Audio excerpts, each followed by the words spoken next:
कहाँ जाते हो? कहाँ जानते हो? मारे खाती जाता नहीं और काय खाती जाता कहाँ है? का है तू हमरा से बियाह ना करब तो हम कोची करम जी के तो ठीक बा, एगो बिया मेहरा तो कैसे बिया करी हम? एगो बियाह तू हमरा से कह के कहले रह कि एगो बियाह चाहे दूगो बियाह ऑलरेडी पहले से मेरा रहता हमरा काहे ना अब बतैला का करी, गलती हो गई। और तेरी कह देता कि तरह से बियाह ना करब हम आज मरबे करब ना ना, क्यों मारे के? हम भाई ना। हाथ छोड़ तार लगे हमरा नहीं करे के ना हम तारा के देखम ना, घबराहट काहे पड़? खिसिया मत, हम भाई ना।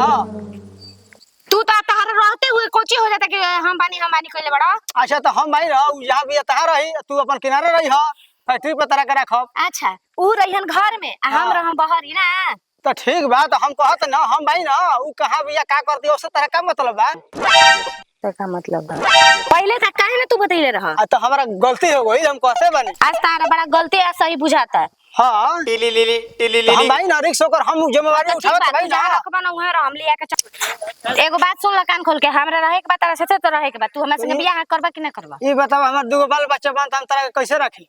कैसे रखी हाँ वो दिन ना बुझात रहे कि हमर दूगो बाल बच्चा बाड़न कि नहीं खाने आज तार बहुत बड़का बाल बच्चा बुझाता हाँ, तब का करबू, जौन गलती हो गई तो हमारा ले हो गई। तारा से गलती भइल बा हमरा से गलती नहीं के भइल ठीक बा हमने की जान कुछ हुआ हमरा के लिया का चला तो चला ये सब क्या करता हूँ तू नीना घूर रे मरे खाती जाती और कोची करबे तू कोची हवा बीच माने हमरा मरे के मन करी त तहारी नारा और अपन ही नार देखा काहे मर जाता हूँ यही बताओ तो। हम कुछ नहीं जानत इनकरा से हम प्यार करत रानी ई हमरा से कहत कि हम तोरा से शादी ना करम और इनकर ऑलरेडी दू में माने को हम हो जी में घर में रख ले भैया, बाल बच्चा हमरा के हमरा बतैले कैसे ना तरह ले तो तू हमरा बतैले काहे ना रह ये सब सुनो, सोच समझ के माला करे के चाहिए। अच्छा देखो वही में सोच समझ ला जा, अपने बतिया ला जा तुनु जानी जवन करे के बा। अच्छा का इनकर रखबो कि ना रखबो, इनकर के बताओ। तब रखब, काहे ना रखब? अब का काला कैसे रखबा तू के मेरा में खर्चा चलैबो।